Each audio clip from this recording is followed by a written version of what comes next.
एक नया red terror, Mars के म्यूटेंट्स फिर जीवित हुए। मार्स को धरती जैसा बनाना खतरनाक हो सकता है। डीप स्पेस, डीप फ्रीज में कभी न खत्म होने वाले बुरे सपने। सोचिए आपका सबसे बड़ा सपना कई सालों तक खत्म ही ना हो। और सरकार ने एक ऑब्जर्वेटरी को बंद करने के लिए हथियार बंद स्पेशल एजेंट्स भेजे। क्या एस्ट्रोनॉमर्स ने ऐसा कुछ देखा है जो उन्हें नहीं देखना चाहिए था?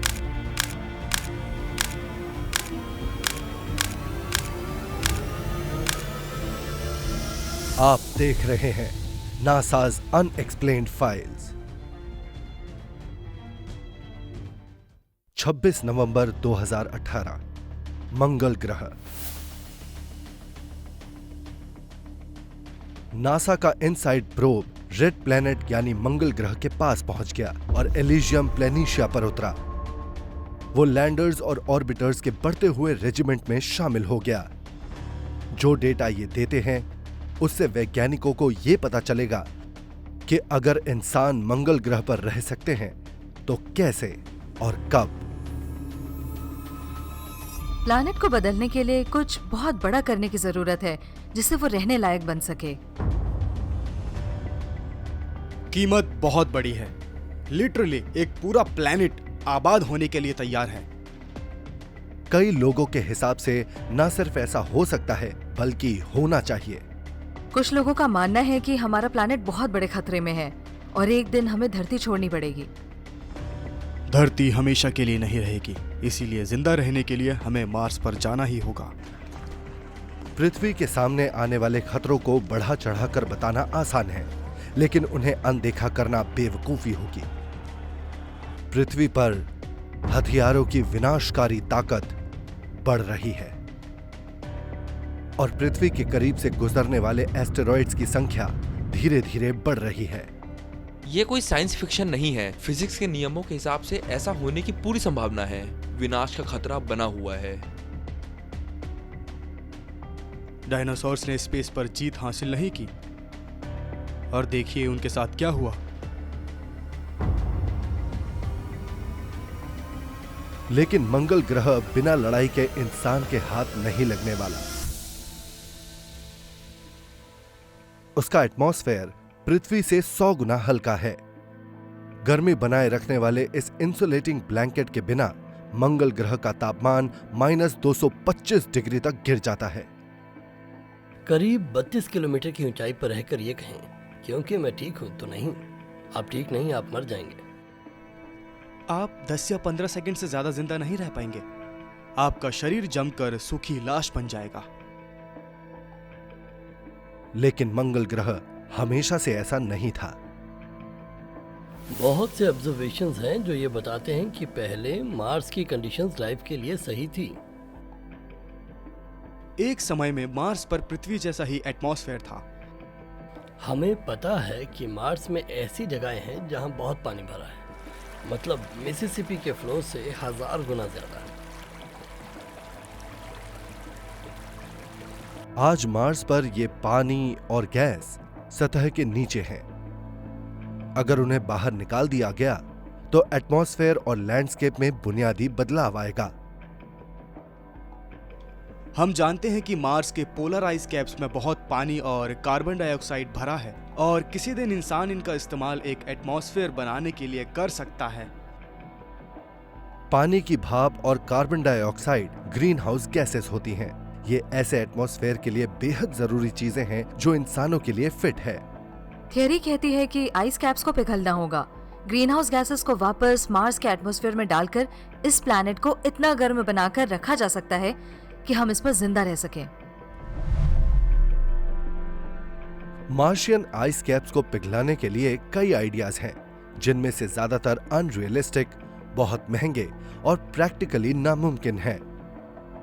एलॉन मस्क को लगता है पोल्स पर आइस कैप्स को न्यूक्लियर वेपन से उड़ाकर हम मार्स के एटमॉस्फेयर को दोबारा बना सकते हैं। ऐसे हजारों हथियार चाहिए होंगे, शायद उससे भी ज्यादा जितने हमने बनाए हैं। तब जाकर हम मार्स पर दिखाई देने वाले आइस कैप्स को तोड़ने में कामयाब होंगे।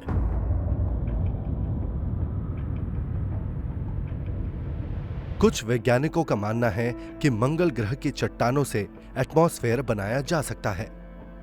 क्या CO2 और पानी की भाप को पंप करके एटमॉस्फेयर को दोबारा बनाने के लिए पूरे मार्स पर फैक्ट्रीज लगाई जा सकती हैं?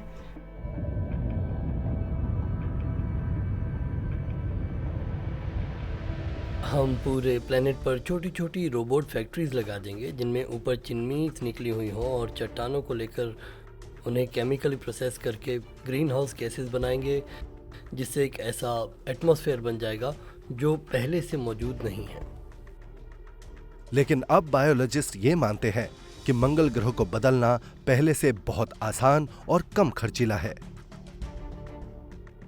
एक बात तो साफ है कि प्रकृति में लाइफ अपने आप में सबसे दमदार चीज है। मार्स के एटमॉस्फेयर में ज़्यादातर CO2 है। किसी तरह से हमें उस CO2 को ऑक्सीजन में बदलना है, तो हमें पूरे प्लेनेट पर पेड़ पौधे लगाने होंगे। पेड़ कार्बन डाइऑक्साइड लेते हैं और ऑक्सीजन छोड़ते हैं। उन्हें बढ़ने दिया जाए और वो धीरे धीरे ऑर्गेनिकली प्लेनेट को टेराफॉर्म कर देंगे। वैसे मंगल ग्रह का मौसम पृथ्वी के ज्यादातर पेड़ पौधों के लिए बहुत खराब है, लेकिन वैज्ञानिकों ने नया सुपर वेजिटेशन तैयार करना शुरू कर दिया है। ऐसे पेड़ जो पूरे मंगल ग्रह पर उग सकते हैं और बढ़कर फैल सकते हैं। हमें जेनेटिकली ऐसे प्लांट्स बनाने होंगे जो मार्स पर उग सकें। वैज्ञानिक अब जीवों में एक दूसरे के जेनेटिक ट्रेड्स डाल सकते हैं। हमारे पास ऐसी स्ट्रॉबेरीज हैं जो सर्दियों में उग सकती हैं। शुक्र है एंटी फ्रीज जीन्स का, जिन्हें आर्कटिक फ्लाउंडर से लिया गया था। हमारे पास मक्के के ऐसे पेड़ हैं जिन्हें कीड़ों के लिए जहरीला बना दिया गया है। हर तरह के फसल और जानवरों को जेनेटिकली मैनिपुलेट किया जा चुका है, जिससे उनका साइज काफी बढ़ जाता है या चाल चलन बदल जाता है। वैज्ञानिकों ने आर्कटिक टुंड्रा प्लांट्स के साथ कुछ एक्सट्रीमोफाइल DNA मिलाया और फिर उन प्लांट्स को एक जार में उगने दिया जिसमें मार्स जैसा एटमॉस्फेयर था। नतीजे बहुत एक्साइटिंग हैं और नतीजे ये दिखाते हैं कि जेनेटिकली मॉडिफाई किए गए जीव मंगल ग्रह के एटमॉस्फेयर को बदलकर उस पर नया जीवन ला सकते हैं। सिर्फ पेड़ पौधे ही नहीं बल्कि जानवर भी। हम फायर एंट्स और कुत्जो भेज सकते हैं जो हर जगह पर जी लेते हैं और मार्स बहुत जल्द ही पृथ्वी जैसा हो जाएगा। हम कुछ पीढ़ियों में एक एटमॉस्फेयर और लिक्विड ओशन बना सकते हैं। हो सकता है कि एक दिन मार्स पर इंसान रह सके। हम रेड प्लेनेट को दूसरे ब्लू प्लेनेट और यहाँ तक कि किसी ग्रीन प्लेनेट में बदल सकते हैं, और ये बेशक एक कमाल की सोच है। आने वाले उस वक्त के बारे में सोचिए जब पहली बार कॉलोनिस्ट नासा के बायो इंजीनियर्ड प्लेनेट पर कदम रखेंगे। आप वहां पर जाएंगे और आपके इंस्ट्रूमेंट कहेंगे कि आप अपना वाइजर हटा सकते हैं। जरा सोचिए कि एक दिन मार्स पर इंसान ऐसी हवा में सांस ले सकता है जिसे उसने खुद बनाया हो, और ये सोचकर ही हमारे रोंगटे खड़े हो जाते हैं।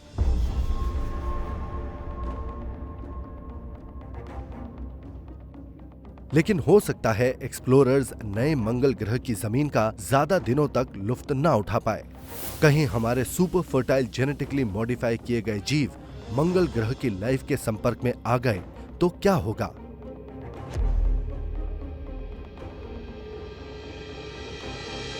अगर हम मार्स को लाइफ के लिए और फ्रेंडली बनाना शुरू करते हैं तो क्या हम उन चीज़ों को जगाने जा रहे हैं जो कि वहाँ पर लाखों साल से पड़ी हुई हैं? जुलाई 2018 मार्स एक्सप्रेस ऑर्बिटर ने मार्स के आइस कैप्स को स्कैन किया, जिसमें पता चला कि पानी की झील नीचे छुपी हुई है और जहां पानी होता है वहां लाइफ हो सकती है। मैं बहुत एक्साइटेड हो जाता हूँ जब हमें दूसरे प्लेनेट पर पानी और ओशंस मिलते हैं। यहाँ दुनिया में लाइफ ज़्यादातर ओशंस में ही शुरू हुई, और अगर हमें दूसरे प्लेनेट्स पर पानी मिलता है तो उसका मतलब है वहाँ एक्स्ट्रा टेरेस्ट्रियल लाइफ है। मंगल ग्रह को धरती जैसा बनाने से मंगल ग्रह के सोए हुए प्राणी जाग सकते हैं, जिनकी बायोलॉजी उनसे बिल्कुल अलग होगी जो हमने पहले देखी हो। यहाँ एक तरह से मुश्किलों का पिटारा खुल सकता है। मार्स और अर्थ लाइफ के आपस में मिलने के अंजाम सचमुच विनाशकारी हो सकते हैं। मंगल ग्रह पर कोई भी ऑर्गेनिजम्स बहुत बड़ा बन सकता है क्योंकि वहां ग्रेविटी पृथ्वी से आधी है। इससे उनका शरीर बड़ा हो सकता है। ये बड़े बड़े जीव जिंदा रह सकते हैं और पनप सकते हैं। शायद हम एक ऐसा चेन रिएक्शन बना रहे हों जो हमारे कंट्रोल के बाहर हो जाए।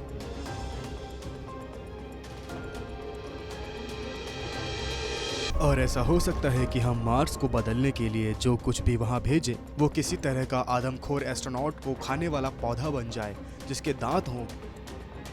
वहां अजीब से बदले हुए मार्स के फायर एंट्स होंगे और मैं नहीं चाहता कि वो आकर मुझे काटें। मंगल ग्रह को पृथ्वी जैसा बनाने पर इंसानों को एक नए घातक दुश्मन का सामना करना पड़ सकता है, लेकिन एक्सपर्ट्स का मानना है कि हमारे पास आगे बढ़ने के अलावा कोई चारा नहीं है। क्या हम ईश्वर बनकर एक प्लेनेट को दोबारा जिंदगी दे सकते हैं? मैं तो कहूंगा हाँ, क्योंकि इसकी जरूरत पड़ेगी।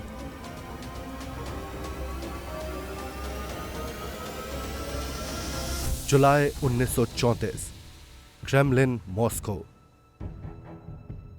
दुनिया के दो सबसे मशहूर आदमियों की मुलाकात। रॉसवेल क्रैश के राज का खुलासा कर सकती है। वेल्स स्टालिन को यूनाइटेड स्टेट्स की तरफ बढ़ने के लिए राजी करने के लिए मॉस्को आए थे, जिससे आखिर में दो देशों की मिलीजुली सरकार बने और वो वर्ल्ड गवर्नमेंट हो। वेल्स की सोच अजीब थी और व्यक्तिगत स्वतंत्रता को चाहने वाला अमेरिका कम्युनिज्म के खिलाफ था, लेकिन वेल्स की लिखी हुई एक best selling science fiction story Stalin को एक चालाकी भरा शैतानी आइडिया देने में कामयाब हुआ। उन्होंने जबरदस्त किताब वॉर ऑफ द वर्ल्ड्स लिखी थी, जिसका इंसानों पर गजब का असर पड़ा था। 1938 की मंगल ग्रह के आक्रमण की कहानी को महान एक्टर और डायरेक्टर ऑर्सन वेलेस ने रेडियो पर नाटक की तरह पेश किया। कई सुनने वालों का मानना था कि वो मंगल ग्रह के आक्रमण की एक वास्तविक न्यूज रिपोर्ट है। पूरे अमेरिका में बड़े पैमाने पर दहशत फैल गई। क्राफ्ट से आग की बड़ी बड़ी लपटें निकल रही हैं जो आगे बढ़ने वाले सैनिकों को निकल रही हैं। रेडियो सुनने वालों ने गलती से एक वॉर ड्रामा को सच समझ लिया और वो आतंकित हो गए। मेरे फादर ने ब्रॉडकास्ट सुना और वो अपनी राइफल उठाकर बाहर दौड़ पड़े क्योंकि उन्हें लगा कि एलियंस हमला कर रहे हैं। पिछली रात के ये प्रसारण और नतीजों से हम बहुत ज्यादा हैरान हैं और हमें उसका पछतावा भी है। स्टालिन को इस war of the world broadcast और पूरे देश में फैली दहशत के बारे में पता होगा। शायद उसी से स्टालिन के दिमाग में ये आइडिया आया होगा कि मैं इसे जरूर ट्राई करूंगा, लेकिन मैं इसे सच में इस्तेमाल करूंगा। ब्रॉडकास्ट के 10 साल बाद रूस और अमेरिका एक शीत युद्ध में उलझ गए। स्टालिन के पास तब परमाणु हथियार नहीं थे, लेकिन उन्हें युद्ध जीतने के लिए फिजिकल वेपन्स की जरूरत नहीं थी। लोगों का आक्रोश और दहशत बड़े अच्छे तरीके से काम कर सकती थी। 2011 में इन्वेस्टिगेटिव जर्नलिस्ट एनी जैकोब्सन को बताया गया कि वॉर ऑफ द वर्ल्ड की दहशत को दोबारा पैदा करने की कोशिश स्टालिन की थी। सूत्रों के अनुसार एलियन के आक्रमण का मास्टरमाइंड खुद स्टालिन था, जिसे आज रॉसवेल इंसिडेंट कहा जाता है।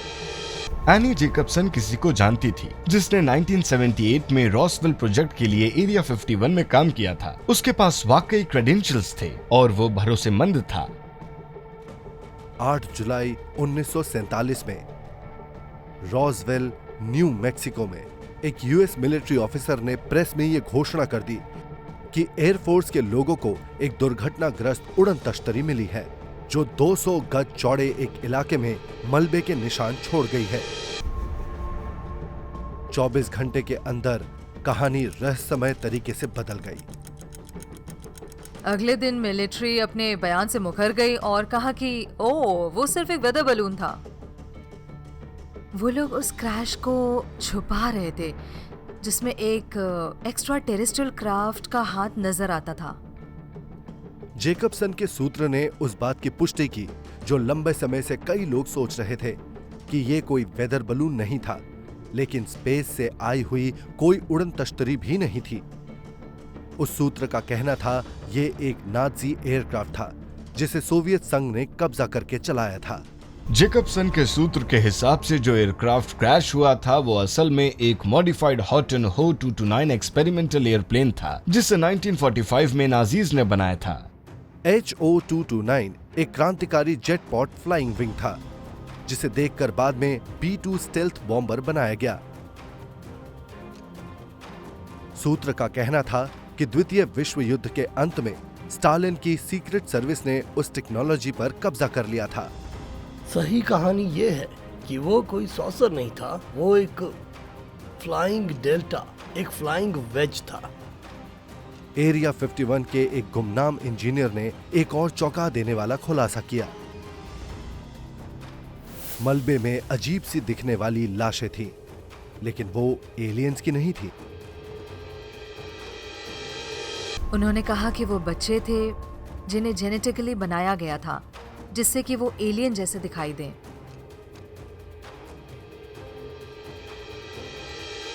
एरिया 51 के एक पुराने इंजीनियर ने एक भयानक कम्युनिस्ट प्लॉट के बारे में बताया, जो H.G. वेल्स की वॉर ऑफ द वर्ल्ड से प्रेरित थी, जिसकी वजह से पूरे अमेरिका में डर फैल गया था और भगदड़ मच गई थी। उन्होंने बताया कि रॉसवेल में जो एलियन जैसा दिखने वाला क्राफ्ट उतरा था, उसके अंदर बच्चे थे जिन्हें कम्युनिस्ट लोगों ने एलियन जैसा दिखने के लिए विकृत कर दिया था। अगर इस तरह का कोई क्राफ्ट शहर के बीच गिरा होता तो उससे इतना ज्यादा आतंक देखने को मिलता जो कोई सोच भी नहीं सकता। वो एक हॉरर मूवी होती।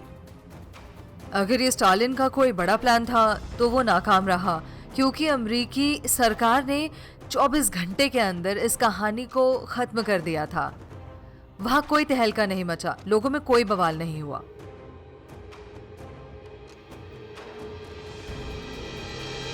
कुछ इन्वेस्टिगेटर का कहना है कि रॉसवेल को अंजाम देने वाले स्टालिन की कहानी अपने आप में साइकोलॉजिकल मिसडायरेक्शन का एक हिस्सा थी, जिसके पीछे अमेरिकन इंटेलिजेंस ब्लैक ऑप्स का हाथ था।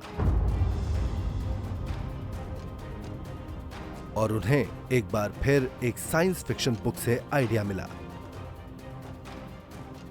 एक साइंस फिक्शन स्टोरी लिखी गई थी जिसमें इस बारे में सेम डिटेल्स दी गई थी। टूम टैपर स्टार ट्रेक के राइटर जेम्स ब्लिश की एक शॉर्ट स्टोरी थी, जो H.G. वेल्स की मौत के 10 साल बाद छापी गई थी। ये एक रशियन साजिश के बारे में बताती है कि एक नकली उड़न तश्तरी को गिराया गया था, जिसे विकृत किया हुआ एक रशियन बच्चा चला रहा था। कुछ एनालिस्ट का मानना है कि ये काल्पनिक कहानी जेकबसन को एक सच की तरह सुनाई गई, जिससे उन्हें इस बारे में मिसलीड किया जा सके कि रॉसवेल में आखिर हुआ क्या था। अमेरिकन गवर्नमेंट गलत इन्फॉर्मेशन देने में माहिर है, और साफ बात है कि इस मामले में भी यही सब हुआ था। रॉसवेल की घटना में चालबाजी की इतनी सारी परतें हैं कि हो सकता है अमेरिकन गवर्नमेंट अब खुद भी सच्चाई ना जानती हो। अगर रॉसवेल न्यू मैक्सिको स्टालिन का प्रोपेगेंडा नहीं था, और अगर ये कोई एलियन क्रैश नहीं था, तो वो क्या था?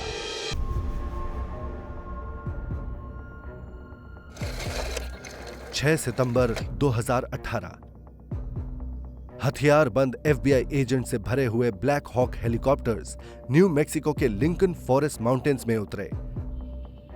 उनका निशाना कोई टेररिस्ट ट्रेनिंग कैंप या कोई ड्रग कार्टेल नहीं था। यह स्पेशल स्वॉट टीम एक एस्ट्रोनॉमिकल ऑब्जर्वेटरी पर छापा मारने वाली थी। सनस्पॉट सोलर ऑब्जर्वेटरी का इस्तेमाल नासा सूरज को समझने और उस पर नजर रखने के लिए करता है। वहां हर जगह ब्लैक हॉक हेलीकॉप्टर्स और FBI एजेंट्स मंडरा रहे थे। गवर्नमेंट एजेंट्स ने ऑब्जर्वेटरी को बंद कर दिया और 250 एकड़ की जगह खाली कर दी गई। वहां की पुलिस को कुछ नहीं पता था और वहां काम करने वालों को खामोश कर दिया गया। देखा जाए तो हर किसी को एक तरह का सीक्रेसी एग्रीमेंट साइन करना पड़ा था, जिसका खुलासा नहीं किया जा सकता था। वो इसे ऐसे मानते थे जैसे किसी नेशनल सिक्योरिटी को तोड़ा गया। क्या इसमें ऐसा कुछ था जो हमें जानना चाहिए? FBI का कहना था कि उनका छापा और 11 दिन का लॉकडाउन ऑब्जर्वेटरी में काम करने वाले उस आदमी की वजह से हुआ था, जिस पर इंटरनेट के गलत इस्तेमाल का आरोप था। कई लोगों को ये बात हजम नहीं हुई। ये एक ऑब्जर्वेटरी थी जो सूरज को देखती थी। हो सकता है उन्हें एक ऐसी कोई चीज मिली हो जिसे लेकर हमें चिंता करनी चाहिए थी। लेकिन एस्ट्रोनॉमर्स ने ऐसा क्या देख लिया जो उन्हें नहीं देखना चाहिए था? इसके पीछे कुछ अजीब थ्योरीज हैं। दिन के वक्त का आसमान हमारा ब्लाइंड स्पॉट होता है। अगर आप किसी प्लेनेट पर चुपके से जाना चाहते हैं तो आप सूरज की तरफ से जाएं।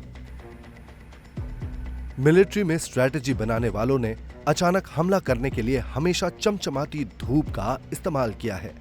जब एक फाइटर पायलट या एक बॉम्बर उड़ान पर निकलता है तो वो सूरज की तरफ से आता है जिससे कि वो दिखाई ना दे। क्या एस्ट्रोनॉमर्स को पृथ्वी की तरफ आती हुई ऐसी किसी चीज का पता चला था जो छिपने के लिए सूरज का इस्तेमाल कर रही थी? अगर लोगों को इस बात का पता चल जाता तो डर फैल जाता, तो उसे छुपाए रखने के लिए ऑब्जर्वेटरी को बंद करना जरूरी था।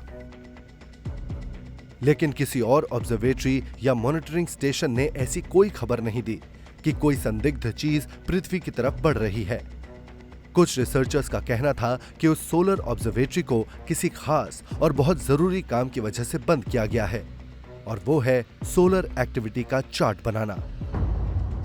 ये सबको पता है कि कुछ सोलर एक्टिविटीज पृथ्वी पर रहने वालों पर असर कर सकती हैं, जैसे कि सोलर रेडिएशन का विस्फोट, जिसे कोरोनल मास इजेक्शन कहा जाता है। कोरोनल मास इजेक्शन होने का अंदाजा लगा पाना बहुत मुश्किल होता है। नासा के लिए ये एक सीरियस प्रॉब्लम है। कोरोनल मास इजेक्शन का विस्फोट 2 करोड़ न्यूक्लियर बॉम्ब्स के बराबर होता है। उनसे एक बहुत बड़ा इलेक्ट्रोमैग्नेटिक झटका लगता है जो पूरे महाद्वीपों के पावर ग्रिड्स को खत्म कर सकता है।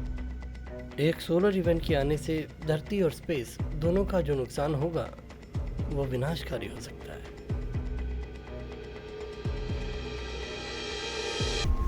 लेकिन कोरोनल मास इजेक्शन को पृथ्वी तक पहुंचने में सिर्फ 3 दिन लगते हैं, और अब तक तो हम चपेट में आ गए होते। इससे कहीं ज्यादा चिंताजनक ये था कि कुछ लोगों को लगा कि सोलर एस्ट्रोनॉमर्स ने शायद ये ऑब्जर्व किया है कि सूरज की आकार में कुछ बदलाव आ रहा है, जो हमारे पूरे सोलर सिस्टम के खत्म होने की शुरुआत है। सूरज पृथ्वी पर सबको जिंदा रखता है, वो जिंदगी देने वाला है। लेकिन सूरज के पास एक घातक चीज भी है। गवर्नमेंट एजेंट्स ने सनस्पॉट सोलर ऑब्जर्वेटरी को बंद करके एस्ट्रोनॉमी की दुनिया को हैरान कर दिया। क्या ऑब्जर्वेटरी ने सूरज में कोई प्रलय लाने वाले बदलाव देखे थे?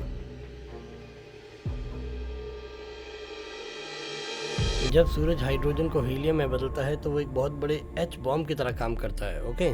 लेकिन आखिर में इसकी हाइड्रोजन खत्म हो जाती है। जब सूरज की पूरी हाइड्रोजन खत्म हो जाएगी तो वो किसी भी लाइट बल्ब की तरह बुझ नहीं जाएगा। न्यूक्लियर फ्यूजन ना होने की वजह से गैस बाहर निकलनी बंद हो जाएगी और कोर अपनी ही ग्रेविटी के दबाव में कोलैप्स कर जाएगा। वो छोटा होता जाता है, इसलिए वो ज्यादा गर्म होने लगता है। जब सूरज के कोर में टेम्परेचर 100 मिलियन डिग्री पर पहुंच जाता है तो हीलियम जल उठता है, और जब ऐसा होता है तो सूरज अचानक बहुत तेजी से बड़ा होता है। वो फैलकर बहुत बड़ा हो जाता है, जिसे रेड जायंट कहते हैं। ऐसे में पृथ्वी जल जाएगी। हो सकता है कि सोलर एस्ट्रोनॉमर्स को सूरज में बदलाव के पहले संकेत मिले हों। तो क्या ये सोलर सिस्टम के अंत की शुरुआत है? इसमें कोई हैरत की बात नहीं कि पुराने जमाने के लोग सूरज को देवता मानकर पूजते थे, क्योंकि वो हमें सिर्फ जिंदगी ही नहीं देता है बल्कि आखिर में पूरी पृथ्वी के लिए कयामत भी ला सकता है।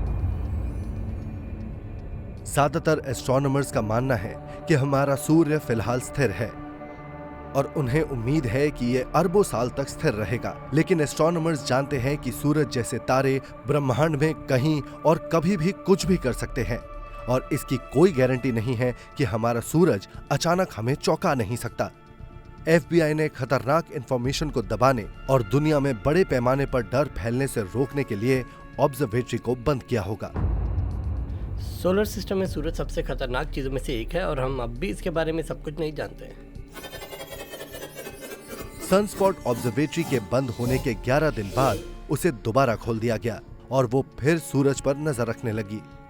सरकार ने ऑफिशियली सफाई दे दी कि एक लापरवाह कर्मचारी की गलती की वजह से शटडाउन किया गया था, लेकिन उसके बावजूद कुछ इन्वेस्टिगेटर्स इस बात से सहमत नहीं हैं। ऐसा लगा जैसे वहाँ कई चीज़ें एक साथ हो रही हैं, जिनमें से इस ऑब्जर्वेटरी का बंद होना तो बस एक बहुत ही छोटी सी चीज़ थी।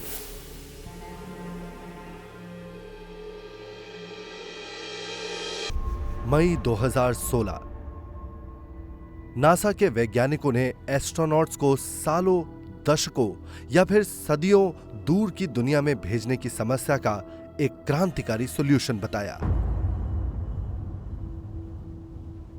लोगों को एक तरह के तंत्र में डालकर दे कुछ नए आइडियाज थे, जैसे कि डीप हाइबरनेशन होता है।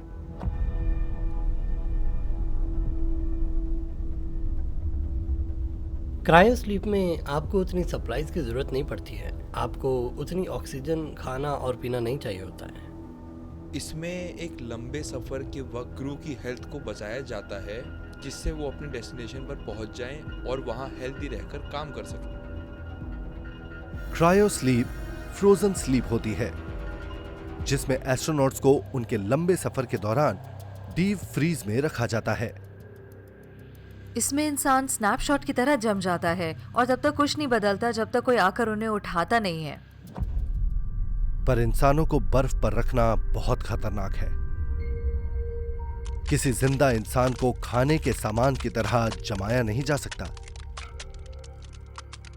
अगर किसी को फ्रीजर में रखा जाता है तो बर्फ के क्रिस्टल्स बनते हैं और उनकी सेल्स में छोटे मोटे से आइस एक्सप्लोजन होते हैं। उन्हें पिघला दिया जाए तो पल बन जाते हैं। यह अच्छा नहीं है। इसकी बजाय नासा के वैज्ञानिकों ने क्रायो स्लीप के राज को जानने के लिए जानवरों की तरफ रुख किया। अब जो काम किया जा रहा है उसका एक बड़ा हिस्सा वो जानवर हैं जो आजकल बहुत ज्यादा ठंड और कम रिसोर्स होने की वजह से तंद्रा में पड़े रहते हैं। हाइबरनेट होने के बाद जानवर निष्क्रिय हो जाते हैं। ये एक तरह से सस्पेंडेड एनिमेशन जैसा होता है। भालू जैसे जानवर अपने शरीर का तापमान 100 डिग्री कम कर लेते हैं।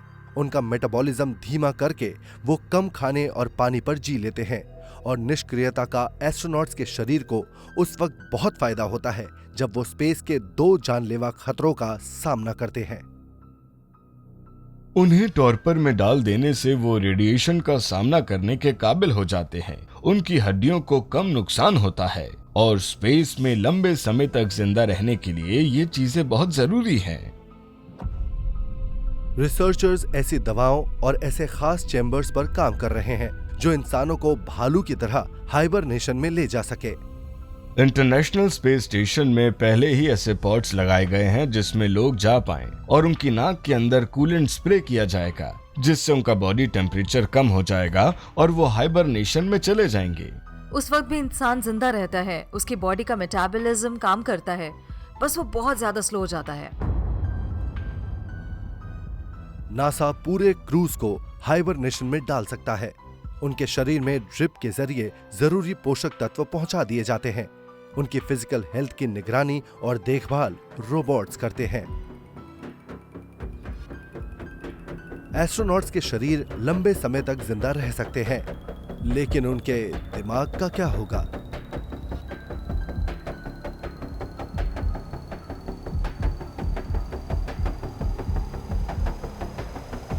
उन्हें डरावने सपने आते हैं,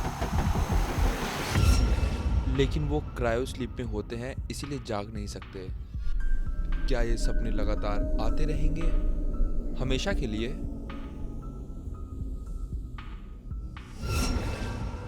नासा दूसरे तारों पर जाने के लिए कई साल लंबे स्पेस मिशंस को लेकर आधुनिक क्रायो स्लीप टेक्नोलॉजी तैयार कर रहा है।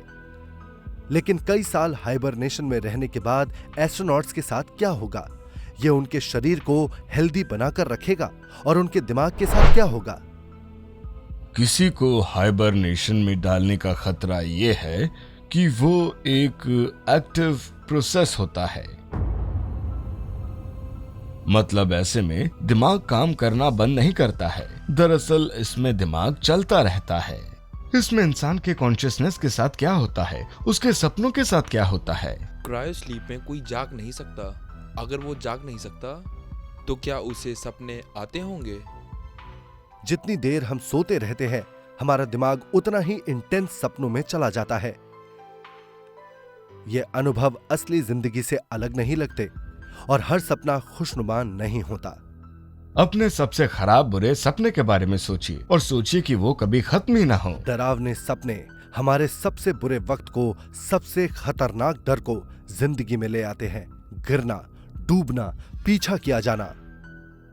लेकिन बुरे से बुरे डरावने सपने भी जब बहुत ज्यादा हो जाते हैं तो हमें जगा देते हैं। हम फीके पड़ जाते हैं, कांप उठते हैं, डर जाते हैं, लेकिन बुरा सपना खत्म हो जाता है। हम सब बेचैन रातें गुजारते हैं, लेकिन हम उससे बाहर आ जाते हैं। हम जागते हैं और अगले दिन की तरफ बढ़ जाते हैं। लेकिन अगर वो बेचैन सपने साल भर या 10 साल तक चलते रहे तो क्या होगा? तब हम कैसे सरवाइव करेंगे? शायद सबसे खतरनाक ये है कि स्पेस में स्लीप पैरालिसिस हो सकता है। एस्ट्रोनॉट्स के दिमाग जागते हैं, लेकिन उनके शरीर सोए रहते हैं और हिल भी नहीं सकते। ऐसी हालत में कभी कभी ऐसा लगता है कि कोई बुरी बला आपकी छाती को जोर से दबा रही हो। जो लोग कोमा में रहे हैं वो बताते हैं कि उन्होंने सपने देखे, उन्हें उसके बारे में पता होता है, लेकिन वो कुछ नहीं कर सकते हैं। हम जो कर रहे हैं वो हम सिर्फ किसी को अकेले कहीं बंद नहीं कर रहे हैं, बल्कि उसे ऐसा बना रहे हैं कि वो हिल डुल भी ना सके। हम आखिर में उन्हें दोबारा जगा सकते हैं, लेकिन क्या उनकी दिमागी हालत सही रहेगी? डीप स्पेस में हमें जितने भी खतरों का सामना करना पड़ सकता है, उनमें सबसे ज्यादा भयानक है हमारे भीतर का राक्षस। 15 नवंबर 2018, stainless space centre, Mississippi. NASA ने अपने RS-25 इंजन का एक फुल पावर टेस्ट किया, जो इसके नए स्पेस लॉन्च सिस्टम या SLS को ऑर्बिट में पावर देगा। स्पेस लॉन्च सिस्टम SLS असल में दुनिया का सबसे पावरफुल रॉकेट है। फुल कैपेसिटी पर लो अर्थ ऑर्बिट में 143 टन का पेलोड उठाया जा सकता है। ये बहुत बड़ी बात है। ये बहुत बड़ा रॉकेट होता है। नासा के एस्ट्रोनॉट्स को मंगल ग्रह पर भेजने के लिए पूरा जोर लगाना होगा। 2011 में स्पेस शटल को उतारने के बाद यह इंसान को ले जाने वाला एजेंसी का पहला व्हीकल होगा। मैं इसे लेकर बहुत एक्साइटेड हूँ। एस्ट्रोनॉट्स को स्पेस में भेजने की अपनी काबिलियत को देखे हुए काफी लंबा समय हो गया है। लेकिन नासा ने घोषणा कर दी कि SLS की पहली उड़ान में इंसान नहीं होंगे। वहाँ इतनी अननोन चीजें होती हैं कि हमें क्रू मेंबर्स को लेकर कोई भी जोखिम नहीं उठाना चाहिए। नासा को बिना टेस्ट किए हुए रॉकेट में एस्ट्रोनॉट्स भेजने को लेकर एक बड़ा सबक मिल चुका है। 12 अप्रैल 1981, नासा के इंजीनियर्स ने STS-1 की आखिरी जांच की, जिसमें स्पेस शटल कोलंबिया को पहली बार लॉन्च किया गया था। ऐसा जबरदस्त नया डिजाइन पहले कभी नहीं किया गया था। स्पेस ट्रांसपोर्टेशन सिस्टम स्पेस में उड़ान भरने के लिए एकदम नए तरह का व्हीकल था। जब आप किसी स्पेसशिप या रॉकेट के बारे में सोचते हैं तो आप अपोलो रॉकेट जैसा स्लीक डिज़ाइन सोचते हैं, लेकिन शटल में 2 साइड रॉकेट बूस्टर्स थे और बड़ा सा टैंक था, और वो देखने में एक ऐसा एयरप्लेन लगता था जो हर तरह से बैलेंस्ड हो। चीफ इंजीनियर चार्ली मार्स ने शटल को लॉन्च के लिए तैयार करने का बीड़ा उठाया। उन्हें दोहरा खतरा था। एक तो ये पहली उड़ान थी और दूसरा इसमें एस्ट्रोनॉट्स भी जाने वाले थे। हम भी शायद उतने ही प्रेशर में थे जितने प्रेशर में इस प्रोग्राम में शामिल लोग थे। हमें इस बात का पूरा ध्यान रखना था कि वो पैड फटने ना पाए। एस्ट्रोनॉट जॉन यंग और रॉबर्ट क्रिपन ने पहले कभी न उड़ाए गए शटल को उड़ाने की चुनौती उठाई। जॉन आपको बताएंगे कि वो अनटेस्टेड थी। उन्होंने कहा था कि जेरी, अगर हमारे चांसेस 50-50 हुए तो पूरी उम्मीद है कि हम वापस आएंगे। जॉन यंग हमेशा ये कहते थे कि अगर आप किसी चट्टान पर छोटे मोटे रॉकेट्स लगा दें तो वो उसे भी उड़ा सकते हैं, इसलिए मुझे पता था कि वो ना नहीं कहेंगे। और उन्होंने जाकर कहा कि मैं टेस्ट फ्लाइट पर जाऊंगा और अगर मुझे अपनी जान गंवानी भी पड़े तो मैं अपनी जान गंवाऊंगा। सुबह 6:59 एस्ट्रोनॉट्स ने हिम्मत इकट्ठा करके टेस्ट की शुरुआत की। 10, 9, 8, 7। जब काउंटिंग डाउन करते हुए घड़ी 7 सेकंड्स पर पहुंची, तब मेन इंजन स्टार्ट हुए। शटल्स ने गड़गड़ाना, हिलना और वाइब्रेट करना शुरू किया। इंजन्स का धमाका इतना जोरदार होता है कि वो शटल को डैमेज कर सकता है। उसमें इतनी एनर्जी थी कि वो उस स्ट्रट को टेढ़ा कर देता और चीज़ों को तोड़ देता। लेकिन जो हुआ वो सच में अनएक्सपेक्टेड था। 3, 2, 1 एंड लिफ्ट ऑफ। घड़ी 0 पर पहुंची और बूम, वो पैड से ऊपर उड़ गई। उसमें बहुत धीमी गड़गड़ाहट हुई, जैसे हमारे अंदर धक धक होती है, और हमें लगा कि हमें दम आ गया। लेकिन शटल ऑर्बिट के लिए कमिटेड था। Roger all. शटल की उड़ान के 2 मिनट बाद उन्होंने देखा कि रॉकेट बूस्टर्स फट पड़े। अचानक अब वो एक ड्रैगस्टर की तरह लगने लगी। मार्क 2, मार्क 4, मार्क 8, और वो लगातार तेजी पकड़ती ही चली गई। यंग और क्रिपिन ऑर्बिट में पहुंच गए। वो बड़ा शानदार लम्हा था। मतलब मैं बस एक रॉकेट में बैठा और ऑर्बिट में पहुंच गया। वो कमाल था। लेकिन ये खुशी बहुत लंबी नहीं टिकी। उन्होंने अपनी पीछे वाली विंडो से देखा कि आउटर सरफेस की कुछ टाइल्स गायब हैं। वो बहुत चिंता की बात थी। pod, 3 tile and some smaller pieces, and off the port pod, looks like I see one. Roger grip, हम देख रहे हैं। गुड। हीट रेजिस्टेंट टाइल्स वापस आते वक्त री एंट्री के जबरदस्त 3000 डिग्री तापमान से एस्ट्रोनॉट्स को जलने से बचाती है। वो शटल के पीछे डैमेज देख सकते थे, लेकिन वो साइड में चारों तरफ और नीचे नहीं देख सकते थे। शटल के निचले हिस्से की टाइल्स सबसे जरूरी होती है, क्योंकि वही गर्मी को झेलती है।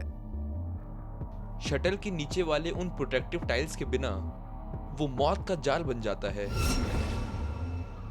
ना तो एस्ट्रोनॉट्स और ना ही ग्राउंड कंट्रोल ये पता लगा सकता है कि शटल री एंट्री के वक्त सही सलामत रहेगा या नहीं। ह्यूस्टन एक अजीब सी कश्मकश में है।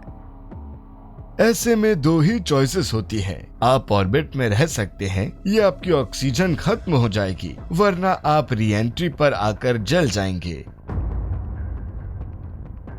ऑक्सीजन खत्म हो रही है और ग्राउंड कंट्रोल को समझ में आ गया कि यह जल्दबाजी और लापरवाही से लिया गया फैसला था।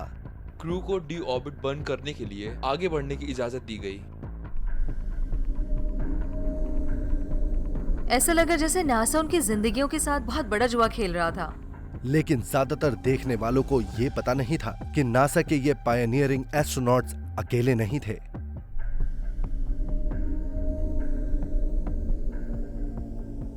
अब तक के पहले शटल मिशन पर गए एस्ट्रोनॉट्स को रॉजर ऑल ये आदेश दिया गया कि वो धरती पर लौटने की कोशिश करें, बावजूद इसके कि री एंट्री के लिए जरूरी हीट प्रूफ टाइल्स गायब हो सकती है। री एंट्री के वक्त क्रू आयनाइजेशन ब्लैकआउट में चला गया, जो री एंट्री के वक्त ऐसा पॉइंट होता है जहां ग्राउंड से बात नहीं कर सकते। मिशन कंट्रोल के लोगों के लिए ये बड़े डर की बात थी। वो अपने नाखून चबा रहे थे और अपनी सांस रोके बैठे थे। 15 मिनट के लिए मिशन कंट्रोल खामोश हो गया। खामोशी जितनी ज्यादा होती है उतना ही ऐसा लगता है कि कुछ बड़ी गड़बड़ हो रही है। उसके बाद हेलो ह्यूस्टन, कोलंबिया's here। यंग की आवाज रेडियो पर सुनाई दी। Without power, Columbia must land. It cannot make another attempt. Mission कामयाब रहा, लेकिन ऑब्जर्वर्स ये जानना चाहते हैं कि ह्यूस्टन ने इतनी लापरवाही से एस्ट्रोनॉट्स की जिंदगी के साथ जुआ क्यों खेला। नासा को ये कैसे पता था कि उस शटल का उस री एंट्री से होकर धरती पर आना सेफ है? नासा की ऑफिशियल लाइन ये थी कि फ्लोरिडा और हवाई की साइड से लॉन्ग रेंज फोटोग्राफी ये बता सकती थी कि शटल के निचले हिस्से में कोई डैमेज नहीं है। लेकिन रिसर्चर्स ने जल्द ही खुलासा कर दिया कि ये सच नहीं है। जमीन पर लगे कैमरे में इतना रेजोल्यूशन नहीं था कि वो ये बता पाते कि वहाँ डैमेज है या फिर नहीं है। उनके पास ऐसी कौन सी इंफॉर्मेशन थी कि उन्होंने इसे करने का फैसला कर लिया?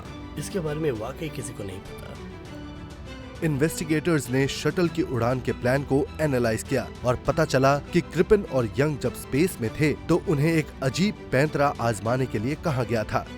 राइट, वो एकदम सही लग रहा है, बिल्कुल नोजल पर है। शायद उसमें एक क्लू था। मिशन के वक्त एस्ट्रोनॉट से शटल को उल्टा करने के लिए कहा गया था। उन्हें शटल को उलटकर निचले हिस्से को एक टॉप सीक्रेट यूएस एसेट को दिखाना था जो पृथ्वी का चक्कर लगा रहा था। नासा ने जानबूझकर स्पेस शटल को ऐसे उल्टा करने के लिए कहा जिससे लेटेस्ट स्पाई सैटेलाइट की होल 11 उसके निचले हिस्से की फोटो ले सके। ऑफिशियली ये सैटेलाइट मौजूद ही नहीं है।